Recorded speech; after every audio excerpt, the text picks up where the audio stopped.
नमस्कार। आप देख रहे हैं द रत्न स्टॉक और मैं हूं रत्नेश रंजन। मेरे सभी सामाजिक परिवार के सदस्यों का बहुत बहुत स्वागत है। क्या ऐसा हो सकता है कि किसी को पेट दर्द ना हो, सर दर्द ना हो, किसी तरह का कोई शारीरिक समस्या ना हो, लेकिन कहा जाए कि फिर भी आप डॉक्टर के पास जाएं? आज सुप्रीम कोर्ट में किसान आंदोलन पे चल रहे सुनवाई और फैसले में कुछ कुछ ऐसा ही देखने को मिला। इस पर मैं विस्तृत चर्चा करूंगा। इसके अलावे मैं बताने वाला हूं कि सुप्रीम कोर्ट द्वारा कृषि कानून पर रोक लगाने की क्या मायने हैं। क्या सुप्रीम कोर्ट अराजक तत्वों को कानूनी वैधता दे रही है? क्या सुप्रीम कोर्ट सरकार के काम में हस्तक्षेप कर रही है? राइट टू प्रोटेस्ट का आखिर मतलब क्या है? किसान नेताओं के अराजक हिंसक बयान को जो पब्लिकली दिया जा रहा है डंके की चोट पर, उस पर सुप्रीम कोर्ट संज्ञान क्यों नहीं ले रही है?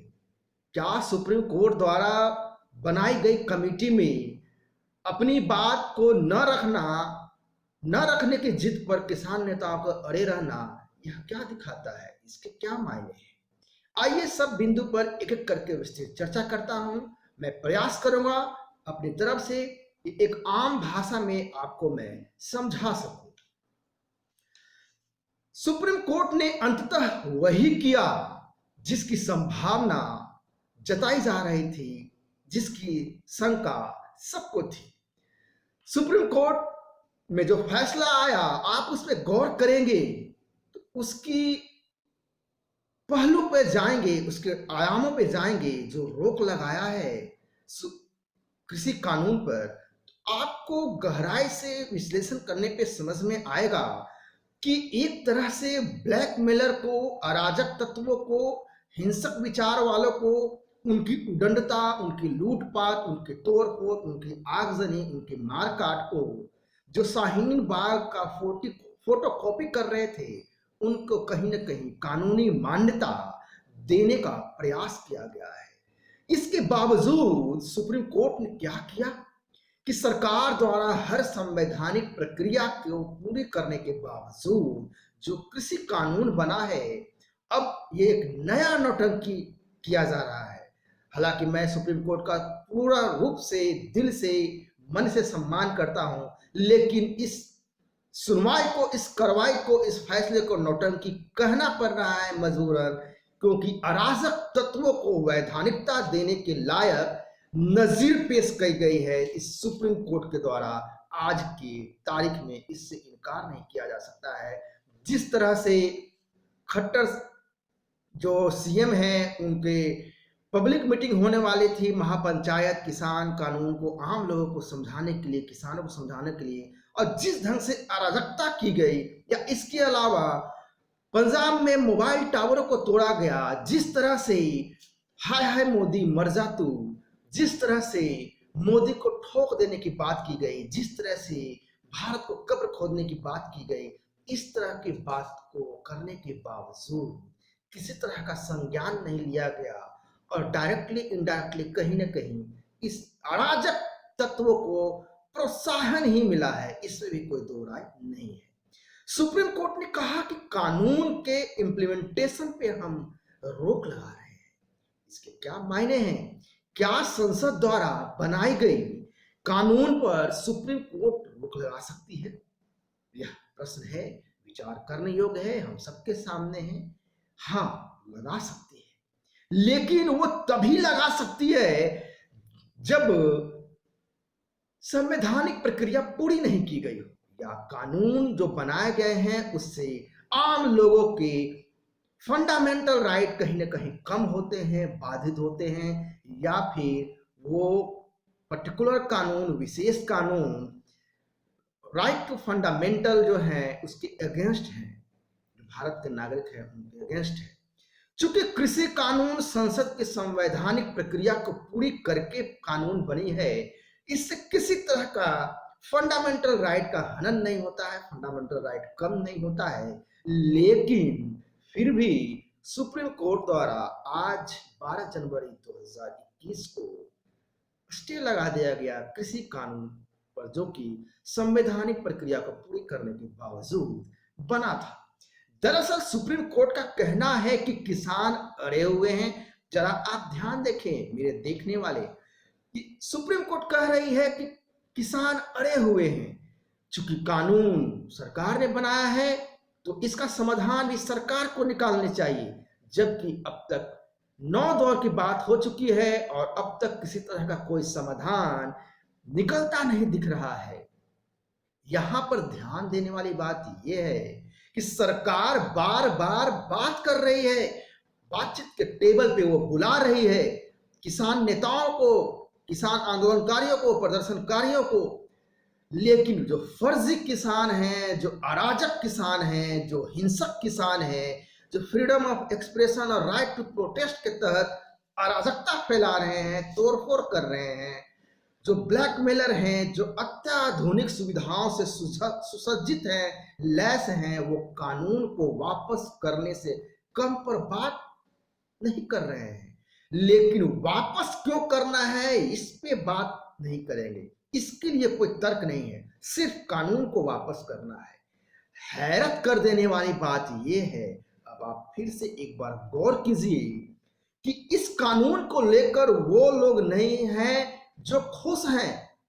ऐसा कोर्ट कह रही है, सुप्रीम कोर्ट, कि जो लोग इस कानून से सहमत हैं या खुश हैं या इस कानून को चाहते हैं, उन लोगों ने तो किसी तरह का कोई याचिका नहीं दिया है, उन लोगों ने कोई बात कही नहीं है। तो आप कैसे कह सकते हैं कि काफी लोग, मैक्सिमम लोग जो हैं इस कानून के फेवर में हैं?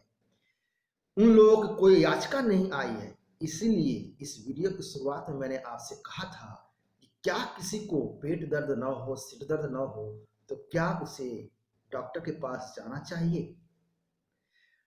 क्या प्रैक्टिकली ऐसा संभव है? आखिर कोर्ट की वैधता क्या होती है, उसका फंडामेंटल नेचर क्या होता है? यदि किसी को समस्या है तो वो कोर्ट जाएगा, जिसको समस्या नहीं है वो कोर्ट नहीं जाएगा। लेकिन ये जबरदस्ती का कहना कि जो सहमत हैं, जो खुश हैं, वो चाहते हैं, वो याचिका नहीं दे रहे हैं, वो बता नहीं रहे हैं कोर्ट को, तो यह जो है सर्वसम्मत बात भी नहीं है, प्रैक्टिकल बात भी नहीं है। तो इस चीज को हमें, आपको, हम सबको समझना होगा कि आखिर कोर्ट किस मानसिकता से इस चीज को कह रही है। मतलब कि आपको किसी तरह का पेट दर्द नहीं है, सिर दर्द नहीं है, और कोर्ट कह रही है कि आप डॉक्टर के पास जाओ, यह समझ से परे है। अब चूंकि यह सब जो कोर्ट में हो रहा है, अब आम लोग वो जो हैं क्या कह रहे हैं इस सुनवाई को लेकर के, आज के फैसले को लेकर के, लोगों की जो राय है, जो विचार हैं, वह विचार उस खेमे की, किस खेमे से वो बिलोंग करते हैं, उस पर निर्भर कर रहा है। राइट विंग है या लेफ्ट विंग है, लिबरल वाले हैं, गैंग वाले हैं। कुछ लोगों के लिए यह जो है, यह लोकतंत्र की जीत है। जो वामपंथी है, जो बिना काम के विचार देते हैं, हिंसा, अराजकता को फ्रीडम ऑफ एक्सप्रेशन के नाम पर, संवैधानिक अधिकार के नाम पर करते हैं, फैलाते हैं, उनके हिसाब से सुप्रीम कोर्ट ने लोकतंत्र की मान सम्मान को बढ़ाया है, लाज को बरकरार रखा है।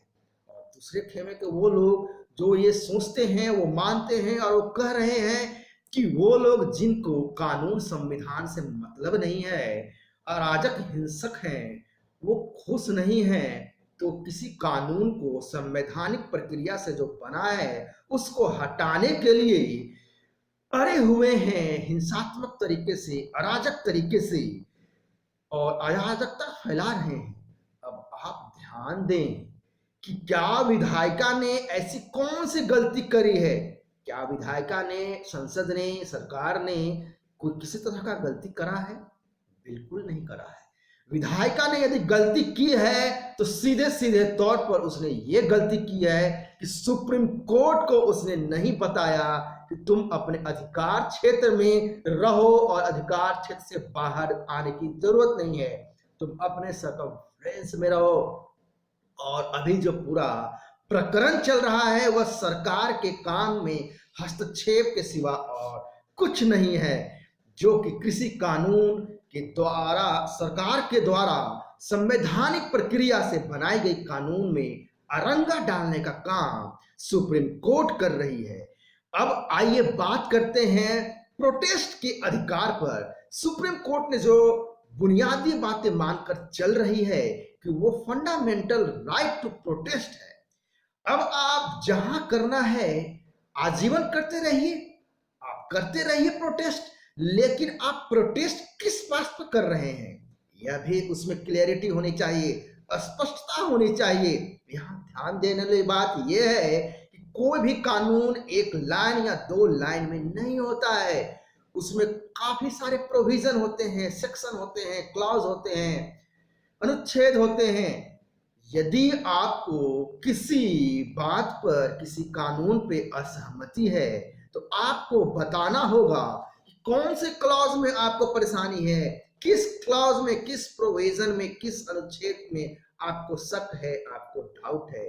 ये विरोध करने वालों को पता होना चाहिए, जो कि आज के तारीख में किसान आंदोलन जो चल रहा है, प्रदर्शन चल रहा है, उसमें कोई भी बिंदुवार बात करने को राजी नहीं है। तार्किक रूप से, लॉजिकल रूप से बात कोई कर नहीं रहा है और करेगा भी नहीं। वामपंथी झोला छाप को हर जगह, हर बात पे विरोध करना होता है और मुख्य समस्या यही है उनकी कि हर बात पे विरोध ही करना है, तार्किक बात नहीं करनी है। एक बात और ध्यान दीजिए कि supreme court right to protest की बात कर रही है, लेकिन राइट टू पीसफुल प्रोटेस्ट की बात सुनिश्चित नहीं करना चाहती, उसकी जिम्मेदारी नहीं लेना चाहती। इस पर बिल्कुल चुप है, कोई आदेश और दिशा निर्देश नहीं दे रही है, बस कह रही है यह जिम्मेवारी पुलिस की है। यह बात भी समझ से परे है। क्या आज से पहले अदालत के इतिहास में, संविधान के इतिहास में, क्या कोर्ट ने अब तक एक भी आदेश या दिशा निर्देश पुलिस को नहीं दिए हैं? दिए हैं, बिल्कुल दिए हैं, बहुत सारे उदाहरण हैं। तो फिर इस किसान में जो अराजक और हिंसक प्रदर्शन है, इस पे आदेश और दिशा निर्देश सरकार या पुलिस को सुप्रीम कोर्ट क्यों नहीं दे रही है? जबकि किसान नेता पब्लिकली बयान दे रहा है कि जी हमारा कार्यक्रम तो 2024 तक का है, उतने लंबे समय तक चलेगा जी।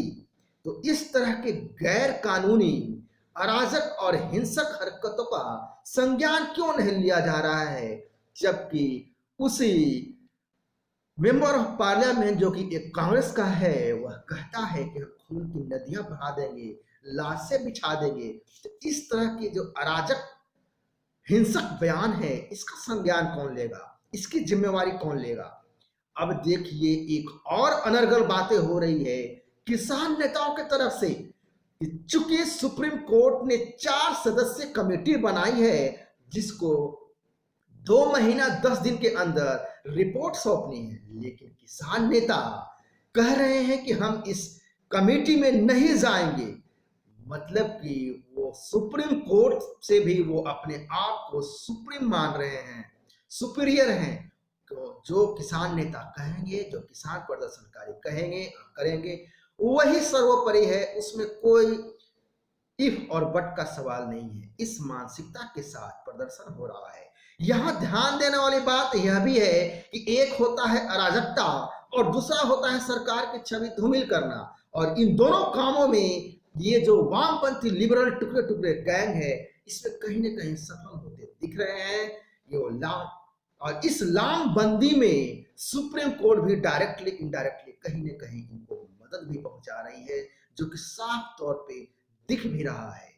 और अब सवाल यह उठता है कि क्या सुप्रीम कोर्ट भी इन लिबरल लेफ्ट वामपंथी लोगों के अराजक हिंसक कामों में सहयोग कर रही है, कृषि कानून पे रोक लगा करके? क्योंकि जो अराजक और हिंसक बातें हैं उस पर संज्ञान नहीं लिया गया। इस पे प्रश्न तो उठता है, सुप्रीम कोर्ट को इस पर भी स्पष्टीकरण देना चाहिए था। तो यह है पूरा विश्लेषण। यदि आपको यह विश्लेषण अच्छा लगा तो लाइक शेयर अवश्य करें, साथ में सब्सक्राइब करें, ताकि अगले वीडियो का जो अपडेट है उसका नोटिफिकेशन आपको मिलता रहे। जय हिंद।